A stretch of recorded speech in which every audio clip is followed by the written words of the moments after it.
Sometimes the most powerful moments in television history happen when a judge has absolutely nothing to say. On the America's Got Talent stage, a young blind girl's simple gesture with her father's ring brought millions to tears and left Simon Cowell completely speechless. It was supposed to be just another audition on a Tuesday afternoon taping. The cameras were rolling, the audience was buzzing with anticipation, and Simon Cowell sat at the judge's table with his usual confident expression. But in the next few minutes, everything would change. A 12-year-old girl named Emma would walk onto that stage carrying something more precious than any performance, a golden ring and a story that would shatter every wall Simon had ever built around his heart. What started as a routine talent show moment turned into something no one in that theater would ever forget. Because sometimes, the most extraordinary performances aren't about singing or dancing. Sometimes they're about courage, love, and the power of a father's final gift. But what happened next would leave Simon Cowell frozen in his chair, unable to speak, unable to move, completely overwhelmed by an act of pure love. Subscribe and leave a comment because the most powerful part of this story is still ahead, and you need to see how one little girl's courage changed everything.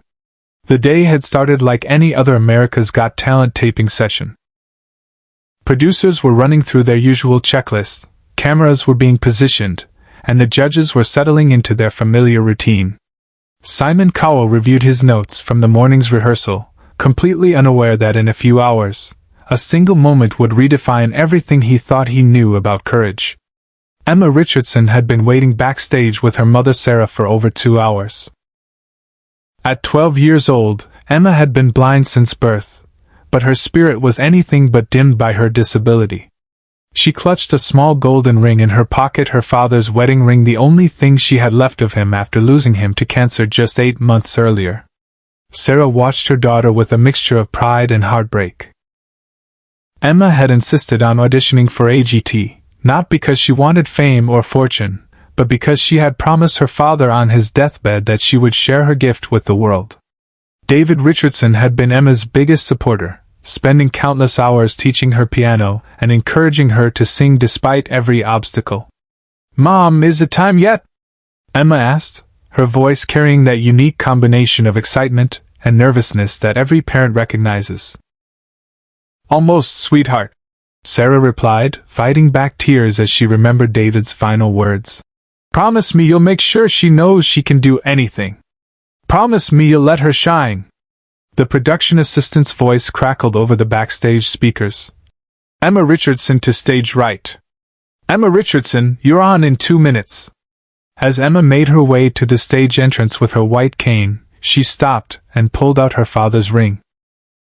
She had worn it on a chain around her neck every day since the funeral, but today felt different. Today, she was going to do something that even her mother didn't know about. The audience had no idea that they were about to witness something that would be talked about for years. And Simon Cowell had no clue that his entire perspective on life was about to change in the span of 5 minutes. The stage lights dimmed and then slowly brightened as Emma walked onto the AGT stage. The massive theater fell silent, not the usual excited hush before a performance, but a deeper, more respectful quiet. There was something about this young girl's presence that immediately commanded attention. Simon looked up from his notes and felt something shift in the atmosphere. After 15 years of judging talent shows, he had developed an instinct for reading contestants. But Emma was different. She wasn't performing confidence or trying to project an image. She was simply herself. Authentic, vulnerable, and completely genuine. "Hello there," Howie Mandel said warmly as Emma found her mark center stage. "What's your name?" "My name is Emma Richardson," she replied, her voice clear and strong despite the tremor of nerves. "I'm 12 years old, and I'm from Nashville, Tennessee." "And what are you going to do for us today, Emma?" Heidi Klum asked. Emma took a deep breath. "I'm going to sing a song that my daddy taught me. He passed away last year, but he made me promise I would never stop singing." The audience collectively caught their breath. Simon felt his usual analytical mindset pause.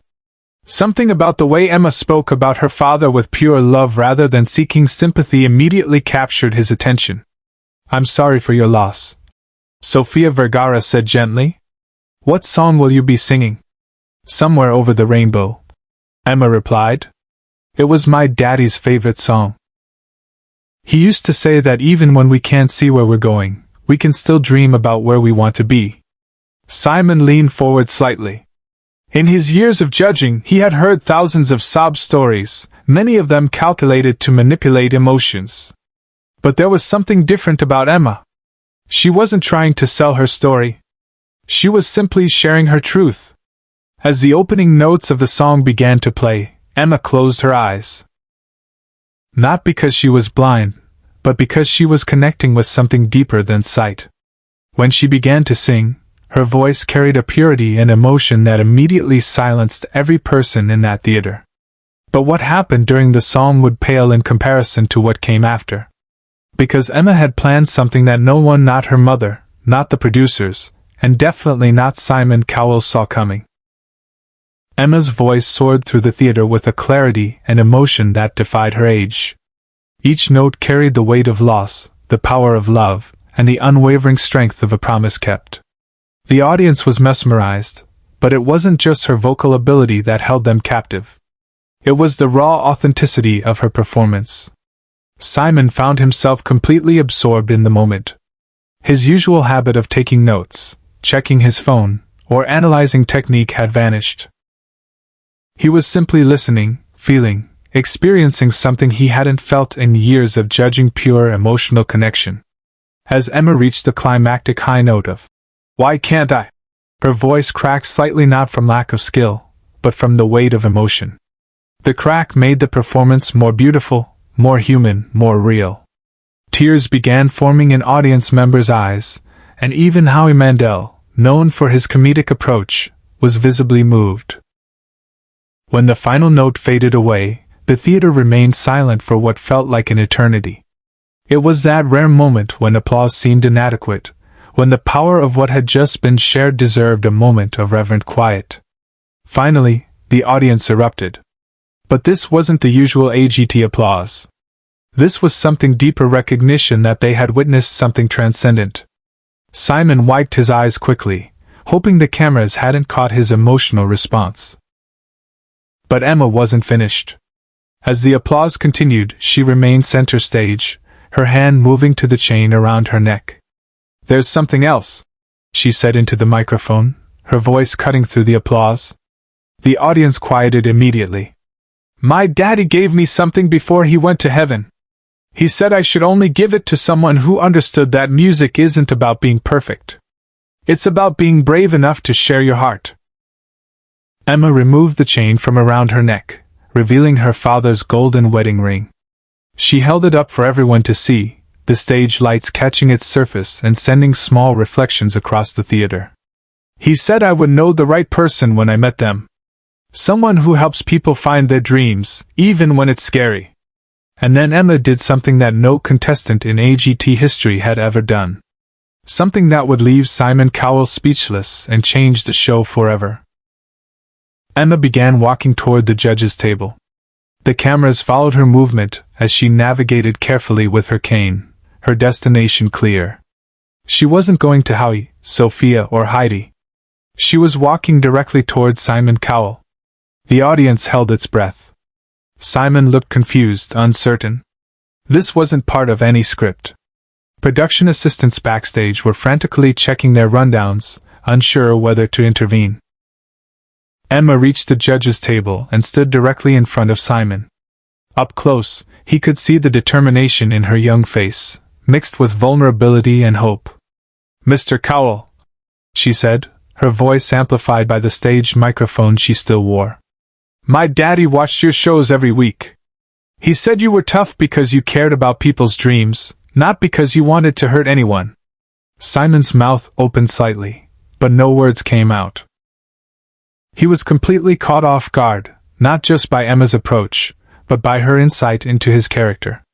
"He said that people who push others to be their best are really just showing love in a different way," Emma continued. "And he said that someday, I might meet someone like that. Someone who would help me be brave. Emma extended her small hand, her father's ring resting in her palm. He wanted me to give this to someone who understands that the best performances come from the heart, not from being perfect. The entire theater was silent. Cameras captured Simon's face as he stared at the ring, then at Emma, then back at the ring. His usual composure had completely vanished. His eyes filled with tears he couldn't control. For 30 seconds, an eternity in television time, Simon Cowell couldn't speak. The man known for his quick wit, his sharp commentary, his ability to find the right words in any situation, was completely silent. What happened next would become the most replayed moment in AGT history. And it would change Simon Cowell forever. Simon slowly pushed back his chair and stood up. This broke every protocol, every rule of the show. Judges were supposed to remain seated during auditions. But in this moment, protocols didn't matter. He walked around the judges' table and approached Emma. When he reached her, he knelt down so they were at eye level, something he had never done in 15 years of judging talent shows. "Emma," he said, his voice thick with emotion, "I don't think I deserve this." "My daddy said you would say that," Emma replied with a small smile. "He said that the best people never think they deserve good things." Simon looked at the ring in Emma's palm, then at her face. Something in her expression. The complete absence of expectation, the pure desire to honor her father's memory broke through every defense he had ever constructed. "He also said," Emma continued, "that this ring should go to someone who helps dreams come true, even when they have to be tough about it. He said you do that every day." With trembling hands, Simon accepted the ring. The moment his fingers closed around it, something fundamental shifted in the theater. It wasn't just about the ring. It was about connection, understanding, and the recognition that sometimes the most profound gifts come from the most unexpected places. Simon looked at the ring, then at Emma, then stood up and did something unprecedented in AGT history. He walked to the judges' panel, placed his hand over the golden buzzer, and looked back at Emma. "Emma," he said, his voice carrying across the silent theater, "your father would be proud of you. Not just for your singing, but for your courage, your heart, and your wisdom." Without another word, he slammed his hand down on the golden buzzer. Golden confetti rained from the ceiling as the audience exploded in cheers. But the cameras caught something even more meaningful: Simon Cowell sliding Emma's father's ring onto his pinky finger, where it would remain for the rest of his life. Share this story and subscribe, because moments like these remind us why dreams matter, and why the greatest performances aren't always about talent, sometimes they're about love. In the weeks that followed, Simon Cowell was asked repeatedly about Emma's ring and what it meant to him. His answer was always the same. "It reminds me every day that behind every dream is a human story, and that our job as judges isn't just to find talent. It's to honor the courage it takes to share your heart with the world." What the cameras didn't capture was what happened backstage after the show. Emma's mother Sarah approached Simon with tears streaming down her face. "Thank you," she whispered. "David would have loved seeing his ring find its way to you." Simon looked down at the ring on his finger, then back at Sarah. "Can you tell me about him?" he asked quietly. For the next hour, in a quiet corner backstage while the crew cleaned up around them, Sarah shared stories about her husband. How he had worked 3 jobs to pay for Emma's music lessons. How he had recorded himself singing lullabies when the chemotherapy made his voice too weak to sing to Emma in person. How his final words weren't about his pain or fear, but about making sure Emma knew she was capable of anything. He used to say that music wasn't about having a perfect voice, Sarah continued. It was about having the courage to let people hear your soul. That's what Emma did tonight. Simon listened without interrupting, something that was completely unlike his usual impatient demeanor. When Sarah finished, he sat quietly for several minutes before speaking. "I've been judging talent for almost 2 decades, Simon said finally. "I thought I understood what made a great performance. But Emma didn't just sing tonight. She taught me something I didn't know I needed to learn." "What's that?" Sarah asked. that the greatest talent isn't technical perfection. It's the ability to make people feel less alone in the world. Your daughter has that gift. And so did your husband. From that night forward, Simon's approach to judging began to change subtly but significantly. He still maintained his standards, still offered honest critiques, but there was a new dimension to his feedback. He began looking not just for technical skill, but for the kind of authentic human connection that Emma had demonstrated. Emma went on to win that season of America's Got Talent, but more importantly, she kept her promise to her father. And Simon Cowell, the judge known for his tough exterior, had found something he didn't know he was missing. A reminder that the most powerful moments in entertainment aren't about entertainment at all. They're about human connection, love that transcends loss, and the courage to be vulnerable in front of millions of strangers. Emma's gift wasn't just the ring. It was showing Simon Cowell and all of us that sometimes the greatest performances happen when we stop performing and start being human. The ring still sits on Simon's finger today, a daily reminder that behind every audition is a person with a story, and that the greatest gift we can give each other isn't criticism or praise, it's recognition of the courage it takes to dream.